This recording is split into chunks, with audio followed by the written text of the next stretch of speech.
And is it recording? Okay. Great. I'll just start out. Thank you for coming to this AMA and Ask Me Anything by Basecamp. Basecamp is the community for the outdoor industry. It's folks that work in it or want to, sharing jobs, tips, and advice. And typically, I do and Ask Me Anything like this weekly. Folks can come ask me questions. I'm Jenna, one of the co-founders. But then I got a better idea to add experts to the call, like Ryan, so that people in different facets of the industry and with different expertise than myself could also answer your questions. And so, right before I have Ryan intro himself, I'll just let you know how this works. It's very, very chill. A lot of you put questions into your registration, which was great. And if people are being really shy, I will ask questions. But this is your opportunity to have a little bit of FaceTime, ask Ryan a question that pertains to you, tell us who you are. So, if you want to ask a question, I would just say raise your hand. I'll basically call people in the order of the hands and just tell us like who you are and what you do to give us a little bit of context. Fire off your question. Ryan will answer it. If he doesn't want to answer it, he will say he doesn't want to answer it. And that's pretty much how we'll do it from here. Ryan, I'll let you introduce yourself and then we will either have me ask you questions or somebody that raised their hand. Sure. Yeah. Well, thank you, Jenna, and thank you everybody for joining. I'm happy to be here and share whatever insight I can on the various questions that I'm sure everybody has a long list of. My name is Ryan McCandless. I am a design recruiter at Nike. I primarily focus on graphic and concept design. I've been there for about 7 years now, and I've hired pretty much everything within product creation has been my focus. So marketing, sports marketing, product management, merchandising, engineering, technical design, you name it. If it's part of bringing the product to life, I've hired for it at some point.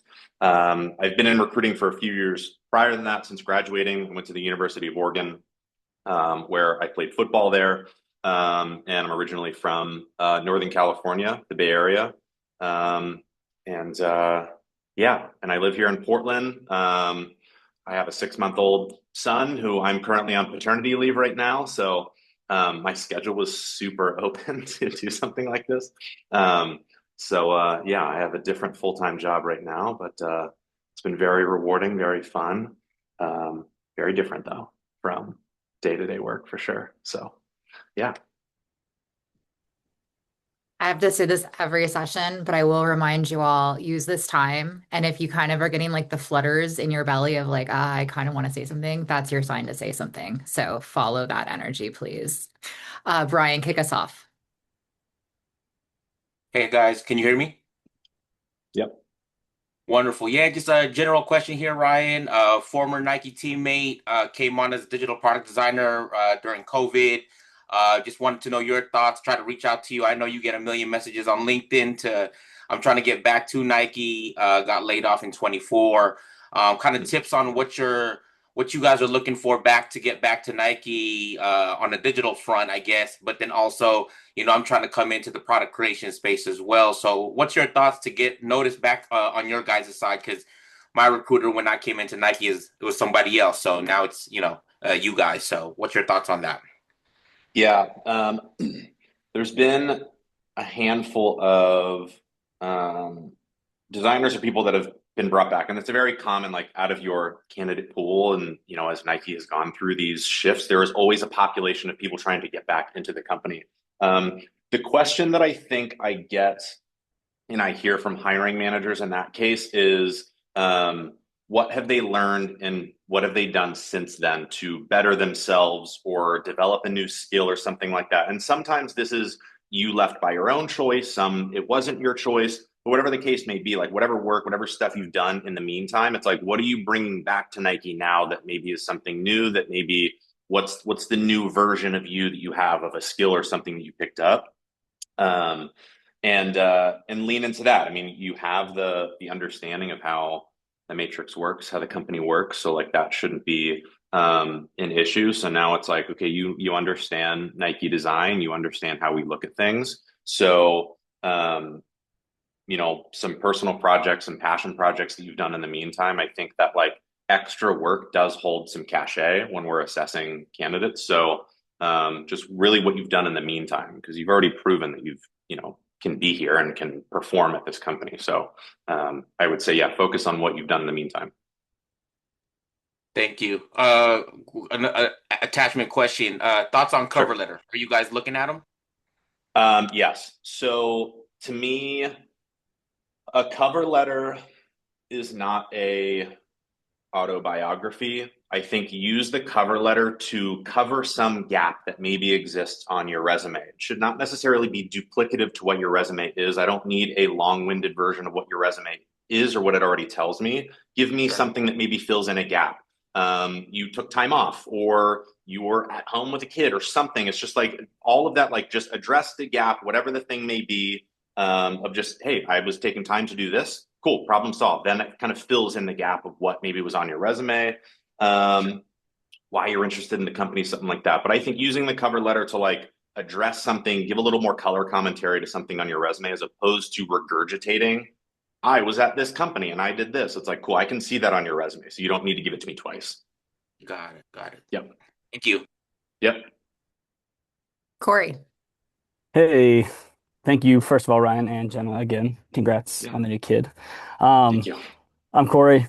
I've just graduated from a program with a mechanical engineering master's degree with a focus on outdoor gear testing and design. Nice. Um, Obviously, the industry right now is a little bit slow, as everybody says, right? But you see jobs pop up, and I know Nike is one with tons of internships, tons of jobs, entry level especially. Um, to Brian's point a little bit, and then you're talking about the cover letter. What what would you say is the easiest way to stand out, or at least get in touch with somebody when you're applying to something where the general description is so vague of, especially an internship, like be curious, having worked with, customer service before, whatever. And I guess I've gotten a few rejections back recently and some from Nike where it's like, we go with other candidates that closely fit our thing, but when the description is so general and so entry level, even as an internship, like what's something, is it the cover letter? Is it something within the resume that makes you guys look at it a little bit harder? Yeah, the internship descriptions tend to be a little bit more broad because usually when we're going through the intern hiring process, we're keeping it pretty open to maybe where talent is going to be to kind of guide what team we place that intern on. We usually don't go into it a year out saying, okay, women's training apparel is getting an intern. It's usually like, okay, we want a graphics intern and we want a footwear designer intern. So based on where we see talent, where things pop up, because it kind of ebbs and flows of like what people are coming out, excuse me, who's graduating. So we kind of let that kind of guide, like, okay, we've found like five really good potential graphic designers, and they kind of lean here or there, or maybe based on future pipelines that we're trying to build up with earlier talent. We'll kind of let that, which usually doesn't happen until like a few months before, guide will replace that. So we keep the descriptions for interns specifically pretty broad to allow us the freedom to kind of place people where we feel is the best fit. Um, Standing out early career, as I think about like the portfolios, and again, I'm speaking to this from a design perspective. I wasn't really involved in the intern stuff on from the engineering side of things, but I think the general ethos is, and you even said this, like the curiosity component, but how that shows up is really, can I see how you're experimenting and tinkering with different ideas? Like, can we see in the body of work that you've done? And, when you're first graduating, that's going to be relatively limited, but that's where personal projects, things that you're doing on the side, things that you're ideating just kind of on your own can show us how you think and that you are trying to push the boundaries of the knowledge that you have currently in the education, that you're applying those things. So showing some things that you're cobbling together, or some little prototype that you kind of put together of this idea, and like you're thinking in this problem solving mindset, right, of like when an engineer is given a brief, it's just like, okay, like let's figure out how to do this, or design gave us something, we got to figure out how to make this a feasible manufacturable thing. So are you taking problems and trying to build in your case, a physical solution against that? So just showing that. And I think a portfolio, as I've been in design and I look back to like the engineering roles and stuff like that, where we typically aren't using the portfolio as the primary crux of decision making. I find the value in a visual asset really helpful, especially at a company like Nike, because we make physical objects. We are a visual storytelling company. So having a set of visuals that go along with that kind of show what you're doing, what you're tinkering with, how you're thinking, that kind of thing really helps us validate that, yes, the resume says that you have a lot of this experience, but show me what you've been doing. I want to see what kind of things you're playing around with. Cool. Thank you. Yeah. Hey, Caroline. Hi. I was wondering if you had any advice on kind of how, when applying to jobs, and usually, right, it's just kind of submitting resume and cover letter, to show or speak to kind of maybe having more experience and exposure than like the job title and your years of experience maybe dictate. Just kind of for context, I'm a senior analyst in finance. I've only been at the job kind of 4 years, but I work at a really small startup.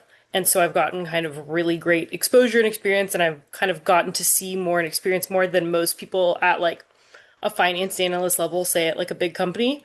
And how, when applying to jobs, rather than getting filtered out by it saying, oh, she's only has 3 or 4 years of experience, oh, she's only an analyst, what's like would pique your interest kind of being a recruiter when applying to jobs?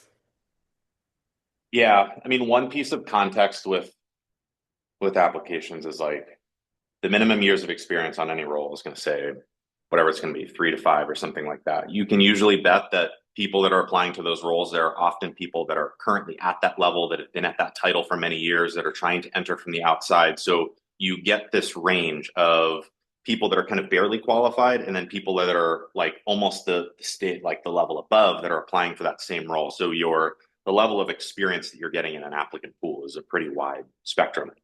But what I would say is when you have this, and I'll call it like multidisciplinary, you have like a lot of exposure when you're at smaller companies, you get exposure to a lot of things. Where Nike, we're going to ask you to narrow into a specific thing. Based on what the role is, what the title is, it's going to be, pretty narrowed in.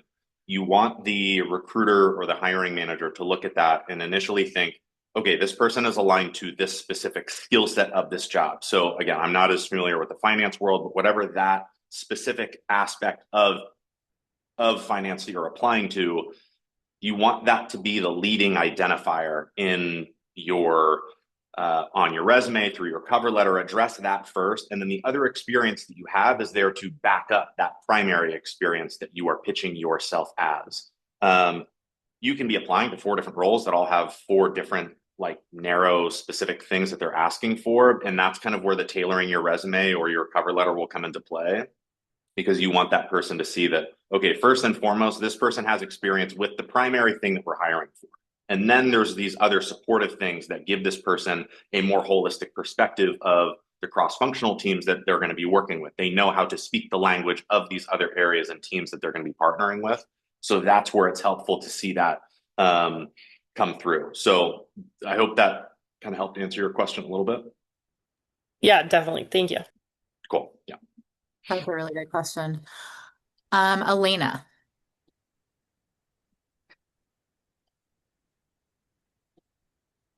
Did she just disappear? Oh, no, there you are. Okay. Apparently don't know how to unmute. Sorry. I'm someone who's coming from a retail background. Currently a retail manager and visual merchandising manager in a retail store. I'm just curious what you're looking for someone coming from a retail background trying to get more into the corporate realm, specifically merchandising or visual merchandising spaces. Yeah, a good question, and something that we see a lot, as a lot of people are trying to come, from the employee store over to corporate and so on. I would say one of the errors that I see being made in this capacity is often, I work in retail, I know the consumer, I am the consumer, I can go into a global role and I can know exactly what to give our consumer. It's like, yes, you have the retail background, you understand how our consumer interacts with our product, you understand the questions and the things that are being asked at that store or in that region. And if you work at multiple stores and it's multiple cities. But then the question is, okay, if we're going to then put you into a North America role, a global role, where the geography and the consumer set that you are serving is significantly broader than the what that store serves. We need to see that, like, how are you covering the gap? Yes, you know what's going on at your store, but are you paying attention to global trends? What is going on broader in North America? If you work in Los Angeles, what's going on in New York? What's going on in the middle of the country? What's going on in these other cities? So that you have you're supporting I have the retail experience, and then this is how I know how I stay in tune, paying attention to the trends going on, more broadly speaking, from that perspective. And then I would say, all of our job descriptions are at least in terms of like the objective skills that are on there, those are pretty fleshed out. That's exactly, at least from a hard skill perspective, what we're looking for. So if, okay, so you're working in a store, what other experience are you getting on top of that to kind of prepare you for that corporate level role? Because you are often going to see new grads, again, kind of to what I was saying earlier, people from other companies who are in that same level role, maybe serving that direct consumer at a global level, who are going to be applying to that. So you need to have the broader experience. It's retail and what is going to be the thing. So the combination of those two is what's going to serve you in that role. The retail experience is incredibly valuable, how our product shows up, how consumers respond, what they're asking. So then it's like you have that plus what somebody else might not have, that retail experience, and maybe went to school for merchandising or whatever. The retail edge that you have then on top of that. So it's retail and what skill set wise have you been developing and to like help bolster your portfolio or your background. So it's not, I'm only riding on, I'm retail and that translates to global. It's like, okay, retail and what then to build off of. Okay, thank you. Yeah. Hey, Colin. Hi, thanks for setting this up and taking the time. Nice segue in the global view. I'm in Vancouver, BC. How does international talent break through at Nike? Canada and Mexico, we have the TN visa, which is a treaty that the three countries have together. So a TN visa is a pretty straightforward and easy thing for us to go through the process and get. I've had plenty of candidates from Lululemon and Reigning Champ and all that from like that are Canada based. It's a pretty straightforward process to get that done. It's like a 13-week deal to acquire that visa to move forward. And then more broadly speaking, like especially in design, like we're hiring people from all over the world. It's, there's different types of visas depending on the country and the timelines vary, but we do our best to not let location be a detractor in the process. And there's certain skill sets that other countries really excel in. So we are always keeping our mind open to that. So yeah, Canada should not be a problem. Not as big a barrier as I may have thought. Okay, great, thanks. No, it's not. No. Very cool. iPhone SA, I don't know your name. I'm sorry. Sorry about that, Sarah. Thank you. I just was curious. I'm a senior director in brand marketing. Experiential partnerships, PR, and content has been that primary space for me. So I'm curious, as somebody who's looking to break into more of the brand side role and make that shift after having a lifelong career on the agency side, I'm curious what might help somebody from the agency stand out who maybe doesn't necessarily have the specialization in retail, but has a great depth of experience in so many other facets that could be extremely helpful. Yeah. Agency experience is super valuable because you have a variety of clients, you're working on a lot of different things, and you're needing to work with a lot of different types of clients, creative, non-creative, the communication translation that needs to happen with that. At the crux of any of our roles, the core of it is storytelling, right? So can you take a narrative and translate that into editorial campaign, whatever the case may be, but storytelling is at the root of it. So I think in that space, again, like the portfolio, the body of work, I would showcase the narrative and the depth of narrative as much as possible. And especially at that level, I think knowledge of the agency world, because Nike leverages agencies in so many different capacities. I think that's super helpful because then you know how to partner with them super well and how to vet that and how to go through that process. And especially at senior leadership roles, we're of course, the leader, the people management, the delegation aspect is going to come in really, really as a very important aspect of that. So it's, constantly talking about, my team, not the I, but the we. How did we get across the line with this? How did, on my team, how did I deal with barriers that came up? How did we kind of pivot last minute when the client all of a sudden didn't want this or something? So there's, I'm sure, a slew of examples that you can pull from, but I think at the core of that is really we're a storytelling company. So root your experience and how you're communicating it in the narrative and the story and how you're getting that across in an emotive way. Okay, great. Thank you. Yeah. Hey, Kendra. Hello there.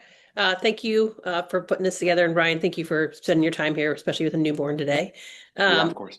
Question is, I was laid off in August last year, and so I was actually in the tech industry and not looking to stay there. But my question is kind of piggybacking off Elena's of I would love to be in the outdoors industry eventually. I know I've been learning, that may take years, it may just take, learning connections, but in terms of your experience, what is something you see of how someone can break through into that in say Nike?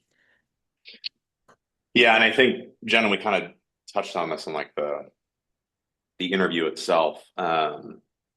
In design and engineering, we're often looking outside of the industry, and of course, we love when people are coming in with footwear, apparel, retail experience because there is a ramp up period that we don't necessarily have to invest that much in because you're already familiar with the industry. But outside of the industry experience is something that over the last few years has become really important because you bring a different way of thinking about things. You will look at problems differently and you have a different set of problems that you've needed to solve and create solutions against. So in the world of, again, going back, because interviews and applications, it's a relative game, right? It's you against however many other people and the skill sets of the other people that are in the mix for that. And there will always be a batch and maybe a majority that are in the industry doing that thing. But your job in that case is not to try and out footwear or out apparel knowledge that person, because that's probably a competition you might not win. But if the angle that you're coming in with is you're coming from outside of the industry, you have a perspective that that someone from the footwear and apparel industry doesn't have, lean into what that is and the different way of thinking that you do bring. Now, the self-reflection and the thinking that you'll need to do is, what is the translation point there? What is the thing that I have that I can bring in a way of thinking, a problem that I've solved? And then it's kind of on you to bridge how that looks in a footwear apparel capacity. So this is kind of where, informational interviews, talking with people who are in that realm can give you some insight, give you like a handle on like what the lingo is, how they kind of talk to footwear and apparel, what kind of issues they're encountering and stuff like that.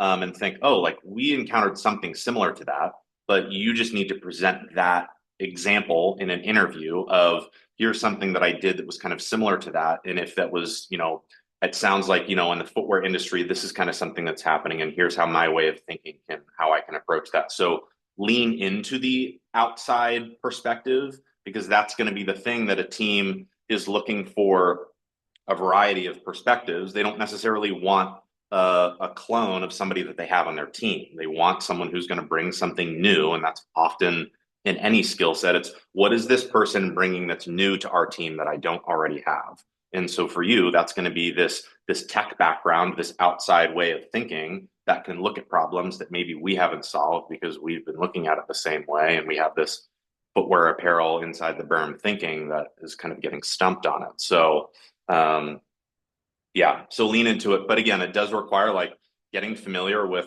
how the footwear apparel industry works and some of the problems and things that they're encountering so that you can kind of draw that bridge for the hiring manager. Thank you. That's very helpful. I appreciate it. Yeah, good. Yeah. How are you a culture fit, but also how are you a culture add? I would answer those two questions. Exactly. Yep. Hey, Mike, it's good to see you. Hey, how's it going? Thanks, Jen, for putting it on. And thanks, Ryan, for being here and doing this. Congrats on the Yeah. newborn. Got Thank you. a new one myself as well. So fun Congrats. times. You're in Yeah, it. thank Yeah, you. yeah. My question kind of comes from, I've been in the cycling space for years. in apparel world for 8 years there, director of marketing, did some territory stuff with Castelli as well. And obviously cycling is much more niche than Nike, but how do you see kind of bridging that into a larger org like Nike, more matrix style versus, a lot smaller companies on the cycling side? And I guess kind of building both off of Sarah and Kendra's last comments that you were giving, where would you kind of put those positioning statements? Would you put that into the cover letter? How would you kind of try and get that conveyed across? Because a lot of that might just get lost in the application or wherever, I guess. Yeah, I mean, you're in the performance product world already. So whether it's cycling or weightlifting or running or whatever the case may be, I mean, you're still solving problems for athletes. And from the marketing perspective of telling those stories and highlighting the purpose behind a product or the purpose behind a campaign. So I think it's kind of to what I've been saying. You're leaning into the storytelling around products. You're dealing in the performance world. You're in the physical product space. So I think it's maybe just like one click, just more broad, as opposed to everything speaking to specifically like why I love cycling in this. It's like why I love performance product, and you can just like one notch it up, and then everything you have then is relevant. So I mean, we've hired people from Specialized, and I think I've hired a couple people from Castelli before in like the product development space. So it translates pretty directly. So I think it's just speaking to why Nike and why whatever product category it is. But I think your background's already going to be something that's going to pop up as like, okay, this person's already familiar with our world. Now we just need to get them up to speed as the large matrix company, and but that's pretty much any external candidate has to go through that ramp up.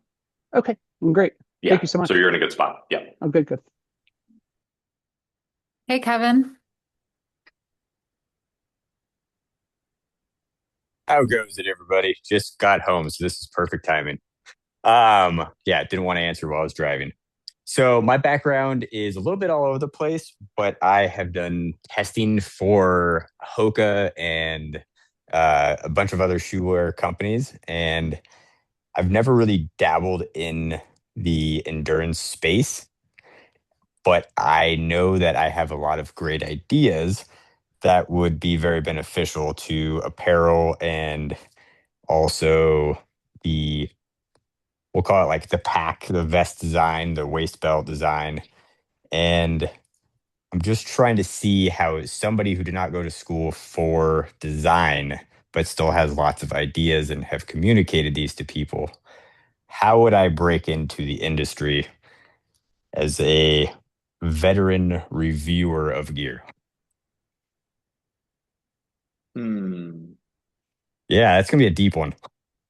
Because I have years of experience of testing footwear and gear, but I have no like visual mock-ups because I wouldn't even know where to start with that. So, okay. And the goal is to get into a design I would capacity. love to design gear or footwear. So I need As I'm sure points of lots of people validation. would.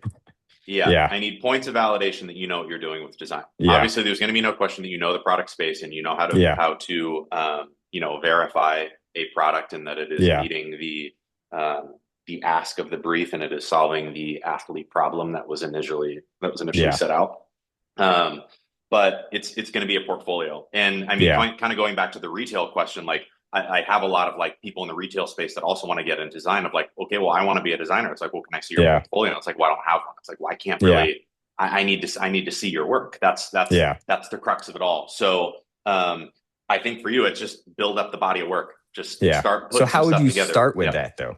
Like, what is there software? Like, or is it all just hand drawing? Like, I think the base is the Adobe suite. I think that's going to remain the core for any designer. So Illustrator, Photoshop, get really familiar with that. They're they're complex, robust programs, but YouTube Yeah. University taught me, Yeah. and it can teach you. Okay. Yeah, I think that would be the place to start. Yeah, hand sketching, Procreate is a tool on the Yeah. iPad that I think is great. So just start getting your ideas out there, but think about any product is there to solve an athlete problem. So Yeah. pick a problem and start designing a thing against that. Yeah. How we assess designers is their process. I want to Okay. be able to see gosh, what's like the term that I'm thinking of, like your stream of consciousness, really, Yeah. of like, okay, here is the idea and the problem I'm trying to solve. Now, here are some of my initial sketches. This is some of the research that I did. This is some of the mood board imagery that I pulled together. And then I started to refine my sketches, and this started to stand out to me of like, okay, I'm going to run with this. I'm going to refine this one through, and then kind of like show me how you got from problem, sketches, Mhm. refinement, final Yeah. product. Give me a mock-up or something. This is where AI, I think, is really helpful, is like once you kind of have like a pretty good finished idea, throw it into AI, then you can kind of get a final like image of it on an athlete running Yeah. or whatever. So like then you can kind of visualize a more real product when you don't have a beast of Nike behind you to give you all of these 3D renderings and Yeah. stuff. AI, you can throw stuff in and get some pretty cool, pretty accurate rendering. So yeah, just start building up that portfolio. All right, man. Thank you. Yep.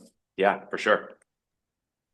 Ryan, someone in the chat asked something similar that I asked in the interview about the ATS, and they want to know what will get a resume through the ATS. Everyone is terrified of it. Okay, so this is a big topic. So Nike and a lot of other companies, we don't use any sort of like AI scanning software that goes through resumes. I'm going to say, I don't know what is being explored, but as far as I know and our current workflow as right now, it is a manual process. I have the however many hundred applications that came through. I manually look through all of those. There are some tips that kind of stem off of that I know I talked about in the interview. Now, if you're looking at companies like Apple, Google, Microsoft, who are tech companies inherently, and they have their own proprietary softwares, they might be doing stuff like that. So, what I'm saying for Nike does not apply to everything. But we are a manual company right now in terms of assessing portfolios. So I would not obsess this. I see like on Instagram all of like, oh, this ATS friendly resume and all this kind of stuff. Like, yeah, that might work for some companies, but at least for here, like it doesn't matter. There is nothing that's scanning through that is pulling any data out of that. I look through everything manually. On the flip side, LinkedIn is a place where, in terms of your ability to be discovered, keywords, skills, things like that are very helpful to have. So make sure that those are there, because when I am going out searching for talent, the recruiter LinkedIn version that I have is like all seeing mode. So I can look through, I can advance search through everything. So if you don't have the keyword on there, I will not find you. Well, I might, because I know how to find people who have certain skill sets. But for the most part, keywords are going to be your friend on LinkedIn. On your resume, it's not as important. But having language that is reflecting what the job is looking for, of course, is important. But I wouldn't necessarily boil that down and say that keywords are the thing, because there is an AI software that will kick you out if you don't. So, yeah. Cool. Thank you. And PDF Yeah. is another format that you need to keep it in. Yeah, PDF is mandatory. If you're using Word, it will mess with your formatting. Things will be all on top of each other. So yeah, flatten it into a PDF.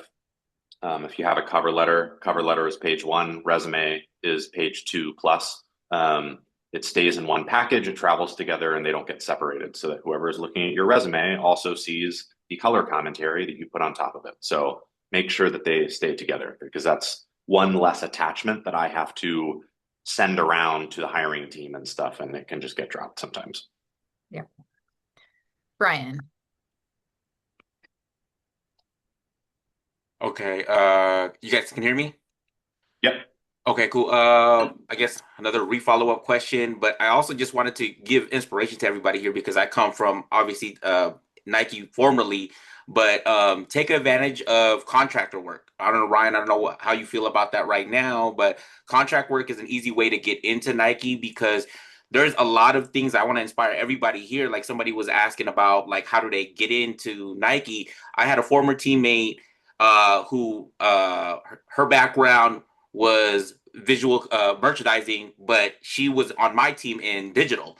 And her goal was to go to visual merchandising. But once she was in, she was able to leverage her background of visual merchandising, but she came in as a digital person. So I would say also leverage trying to find contract work with Nike is one thing. Like another unique one that I didn't even know existed when I was at Nike is there's a whole team, very small team, but they just work on socks.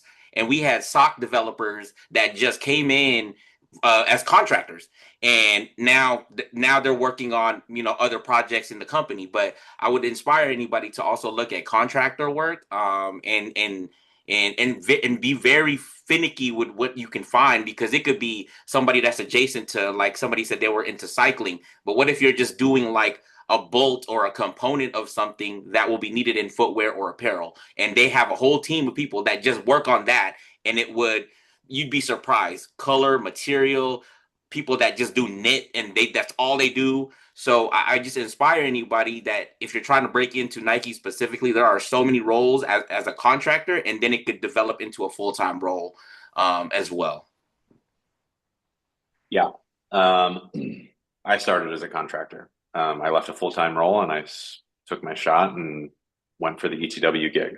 ETW is external temporary worker. That is the Nike term for contractors.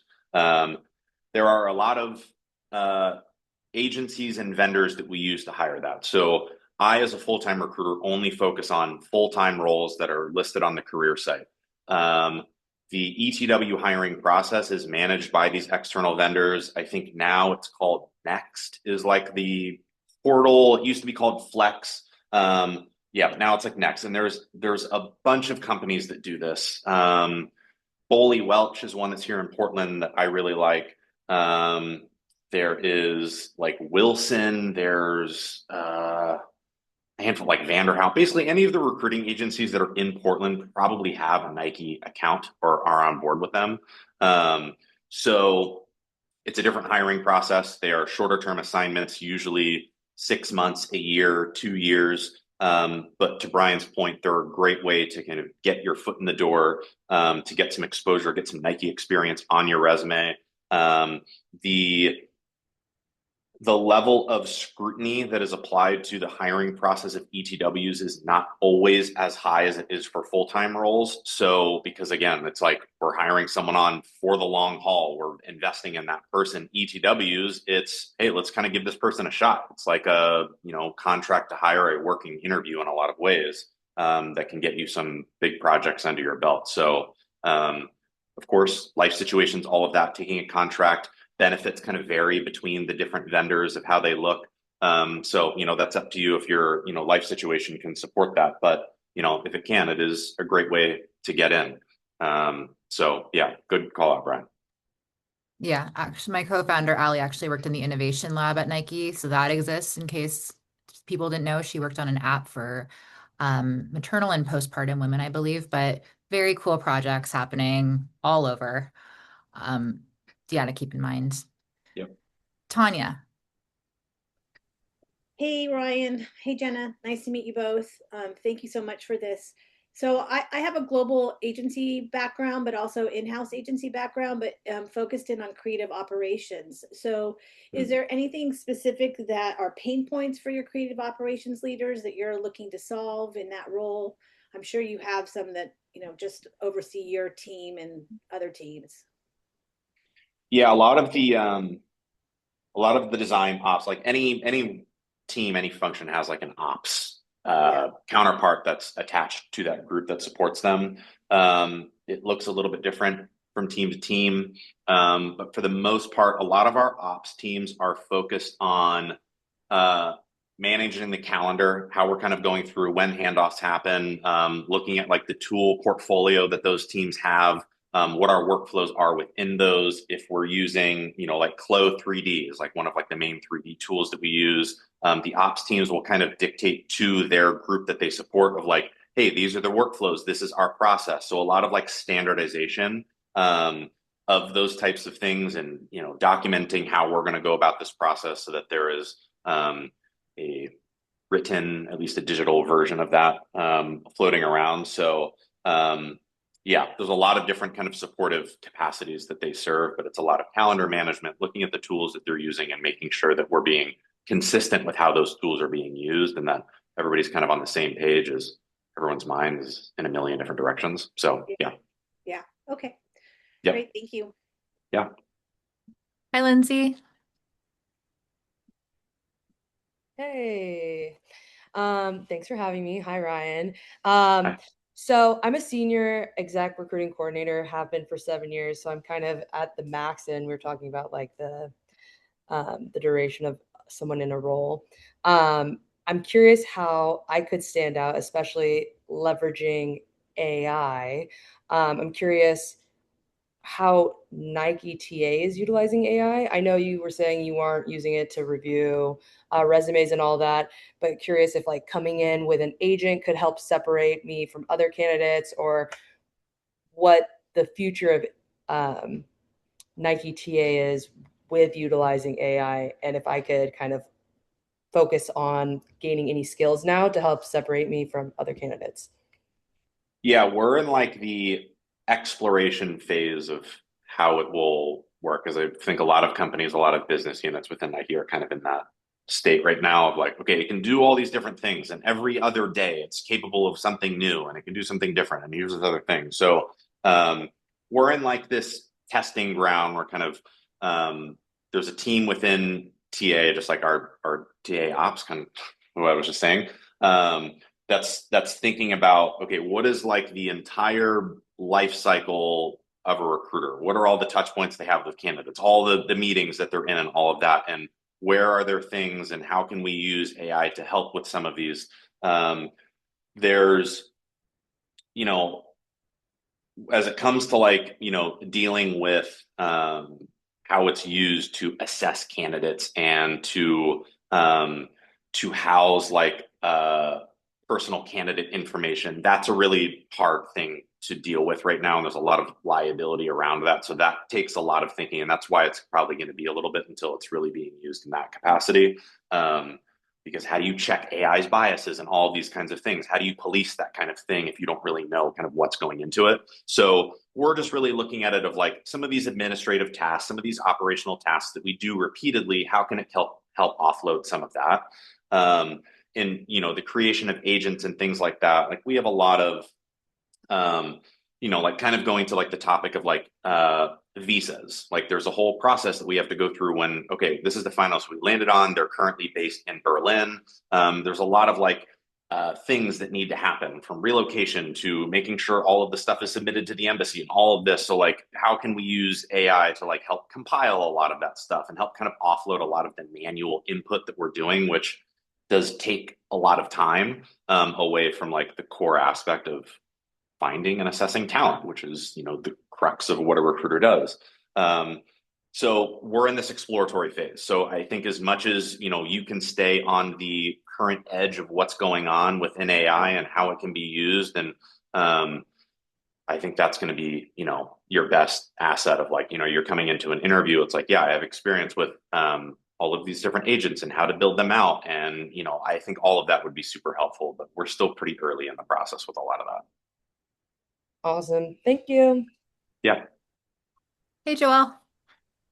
Hello. Hi, Ryan. Thanks for chatting with us today. So Yeah. I have a bit of a specific question for you because I just had a conversation with a Nike recruiter on Friday for the senior buyer kids role for NSO&A. So, as someone who's helping build the global design team at Nike, do you have any advice on that problem solving angle when speaking to the hiring manager or the rest of the team?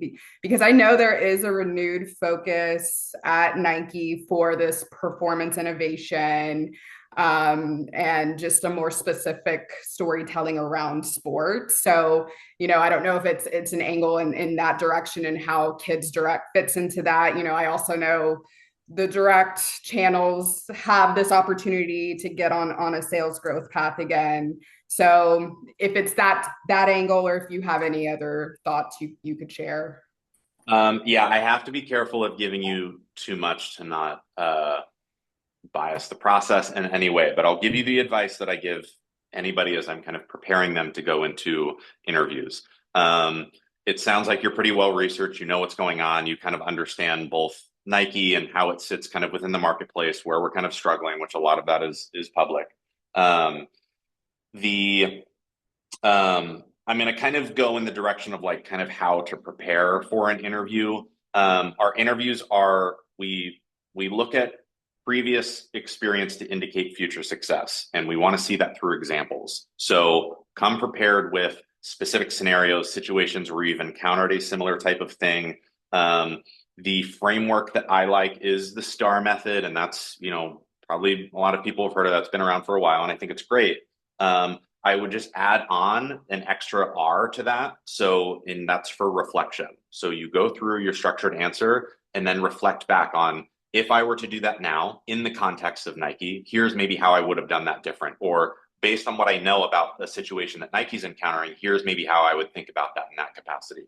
That way you can show off the research that you've done and the knowledge of the market, and all of that. But yeah, root everything in examples to like prove that I have done this thing, and here is a specific situation in which I did. Great. Thank you. Yeah. Okay, I'm just gonna hop the line for a second to Ryan. Anything else on that? Somebody asked about interviews. Like, if you get to it, are there questions that you can be asking to stand out? In terms of like to the team? To the team. Yeah, I think having done your research on the people that you're interviewing with, and at Nike, the recruiter should be telling you, and at that point, you have the calendar invites, you can see the name that's on it. You should know who you're interviewing with at that point. Be researched on that person and the marketplace, the world in which that role is going to be operating, asking kind of their thoughts on, and maybe a lot of these kind of sound cliche, and they've kind of been asked a lot, but like what does success look like in the role, and a lot of these things, and ask it in a way that doesn't feel like you have this like checklist that you're running through, but ask it from like genuine curiosity and frame it up however you want. But I think you want to get a handle on what the team's currently working on, what kinds of things they think are going to be challenges maybe in the future. Ask that person about their management style. Things that show that you have done your research and that you aren't just trying to go through the motions of asking questions at the end. But I think a lot of it should be rooted in your research on the person that you're interviewing with and about their path, their thoughts, if they've been at Nike for a few years and they worked in a different org, ask how that transition was going from supporting greater China to then North America, and what challenges that, just kind of, curiosity about that person. And I think, Jenna, this kind of goes back to like what we talked about in the interview. It's like people like talking about themselves. So if you can kind of get them talking about themselves, their background, what challenges they're facing, something that helped them in their career, like I think those kinds of things will kind of stand out of like, oh, this person is really curious about me. And I can see, because ultimately that person is thinking like, this person is going to report to me. I'm going to be sitting next to them all the time. Is this someone that I want to like, are they curious? Are they showing that like, this is someone that I want to be around 8+ hours, 8 hours a day? I have two more quickie questions and then I'll go back to the queue. But any specific format for the portfolios? And then the next question is there like a specific job board for those more contract or like innovation lab type opportunities? Is there somewhere specific people can go? Yeah. Okay. On the portfolio, man, I could run through a lot of stuff on this, but in terms of specific format, no, because the portfolio itself is a product to be designed, right? And your your point of view, your design language is going to show up on that. But I would really pay attention to the details of it, because treat it like it is its own product. Layout is super important. The font that you're choosing, the color scheme, the whole thing should have a cohesive feel and a narrative to it. Um, you could follow this structure of like, because going back to what I was saying earlier of like, I want to see kind of like your stream of consciousness and how you think as a designer. I do want to see, give me a little bit of like what the brief, what the problem that you were solving was. Show me some of your mood board imagery, some of your research that you did. Show me some of your sketches. Sketches do not need to be pencil in a notebook. Everybody sketches in a different way. Some people go immediately to Illustrator and they just start getting their ideas out that way. That's totally fine. I just need to kind of see what your process looks like as you go through it. How you refine things and like the design decisions that you make. Why did you choose that typography for this graphic that you made? Why did you choose this color palette? Why did you go for a more organic liquid chrome look as opposed to like a 80s video game kind of look? Like, and why did that tie back to the initial brief? So I think as long as you have these core components of like, you show me the steps in your process, you can format that however you want. And I don't think, in terms of like how much text I would put in these things, like I like to think about it of like Instagram captions of like, it's just kind of a brief little tidbit of kind of what your thinking was on that. You don't need to put this 2 paragraph thing about why you did that, but just give me like a quick little blurb around it. Because again, the portfolio, you want to be primarily visually driven, but you do want some text context on there so I know what's going on a little bit. But I would pick like 3 to 4 projects that you do this for. I do not think your portfolio, and this is where there's a balance between a website and a PDF that you use to apply with. A website, which if you don't have one, I do really recommend having one in the design world. That's kind of like home base. That's the archive. That's everything. Everything kind of lives on there. But when you're applying to a role for a specific thing, you want the projects that you pull out to speak to your experience within that realm, however you want that to be and whatever you want that to look like. Because otherwise, when designers apply with only their website and they have years and years of experience on there, it's kind of up to me what I thumb through, what I go through, and what I judge your design ability against. So when you use a PDF, you control what I see and you show me, hey, this is my website, but these are the four things that I really wanted you to pay attention to for this role. So, yeah, I'm trying to think what else. I mean, there's so much when it comes to the portfolio, but I don't think there is a standard format that you need to follow. Just as long as you have those core principles in there, express that however you want. But I just need to see these core aspects in there. Like an Instagram page would work if it's done well. Instagram can work if it's done well. And that can be in lieu of, I don't know if I want to say that. I don't know if I want to say it can be used in lieu of a website, but it is another place. Like as a design recruiter, Instagram is a big place where I find talent. That's how I'm going through and finding people. So, it just enhances or expands your ability to be discovered if you exist on multiple platforms. That just helps your odds a little bit. But yes, Instagram can be a way of just kind of like showing your aesthetic and your eye for things. Like that's just a way to show that. Yeah. Cool. Okay. And then is there a job board for contract roles, or is there a place to find those? I think there is an ETW or like a contract page on the career site, or maybe it was the previous version of the career site. Since we updated it now, I'm not sure if there's one on there.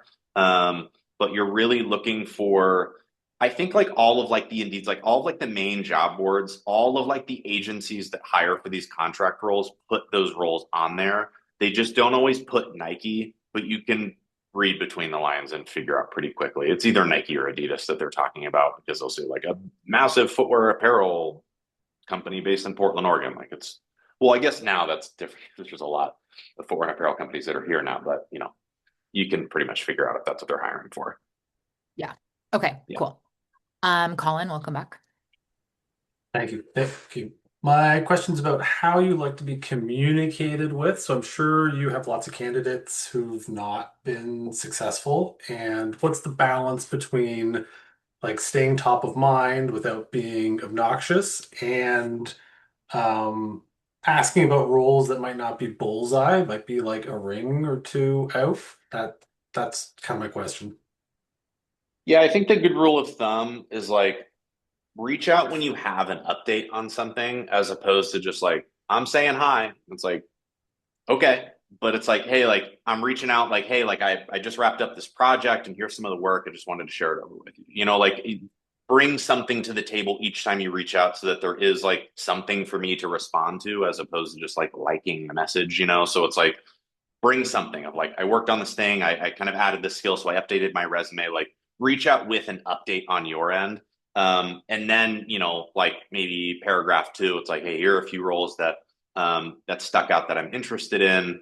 You know, what do you think about, you know, if I went for A, B, C role kind of thing? So yeah, I'd say reach out when you have something tangible to reach out for. Okay. So open Yeah. open to it, but with a purpose. Yeah, exactly. And again, any recruiter is going to have like a pretty heavy inbox that they're Right. trying to deal with and thumb through at any given moment. So, you know, just because you're not getting a response doesn't mean it's not getting seen. It's just like in the world of my bandwidth to dedicate to, you know, 20 openings that I'm managing at that time. I've got all the candidates that are in the mix for that role, people that are in onboarding, you know, there's a lot of stuff going on. So like, just because someone's not responding doesn't mean that like they're not paying attention to you or they're not reading it. So that's why I'm saying like have some kind of update so there is kind of like a thread of updates, something you're bringing. Okay, thanks. Yeah. Cool. Alina, you can close us out. Awesome. Well, I just wanted to kind of circle back to the ETW and contract roles since everyone Yeah. seems interested in them too. But if someone does get a role like that, do you have any tips for then making that into a full-time role, or kind of like what mentality should we be going into a role like that with in order to make it a more permanent position? Yeah. I think it is once you're in, it becomes a lot easier to move around to network because now you have there is an internal tag to your name at that point. You have Slack available to you and an internal email address to reach out to folks. So maybe the person that's been hard for you to get some time with, now you sit with them on campus and you just reach out and I want to grab coffee or lunch with you one day. So I think the best thing that you can do is use that time to perform really well in your role. That stands above everything, right? So do good at your job, get to know the people around you, and reach out and use that time to network and to try and get exposure to other things. One thing that full-time employees have the benefit of is like stretch assignments where like I can go work on another team. Someone, you know, will kind of cover my work while I'm going over there and I can get experience on another team. With ETWs, it's a little bit harder to do that, but there have been situations where it's like I'm managing my workload really well and I'm doing all of this. Can I kind of go shadow this other team as they're doing something? So you know, of course, you know, based on your relationship with your manager, kind of feel that out, get a little bit of time under your belt in the role before you're asking for something like that. But um, everybody knows that like so many people at Nike started as an ETW, and everyone knows that when they're coming in as an ETW, that their goal is to be a full-time person eventually. So managers, directors are very supportive of doing what they can to like help you do that. So if it's like, hey, like I really hope that like this role turns into something full time, but if it doesn't, there's a couple other teams that I'm interested in getting exposure to. So just lean on them to kind of help you support expanding that, and maybe they're going to give you ideas of other people you should talk to. Um, so yeah, use it as a networking tool because once you're internal, it becomes a lot easier. Cool. Thank you. Yeah. B, if you have a quickie, we can allow it. What are you thinking?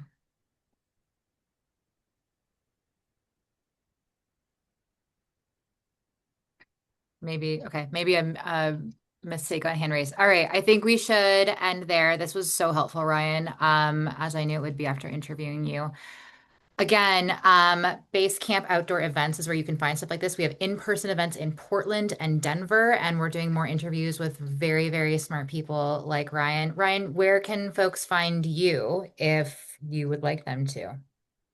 LinkedIn. And you mentioned this in the post. I have a Instagram account that I manage called Newfield Project. It's separate from Nike stuff. It's more focused on like the student athlete transition, helping them kind of articulate the skills they built through sports and how that translates into the professional world. But I put a lot of stuff on there that's relevant to anybody that even didn't come from that background of just how to interview, how to structure your answers, networking, a lot of that kind of stuff. So some valuable stuff that you can find on there. But yeah, otherwise, LinkedIn. Cool. All right. Well, thank you so much. Thanks everyone for coming and have an awesome rest of your Wednesday. Yeah. Thanks, everybody. Thank you.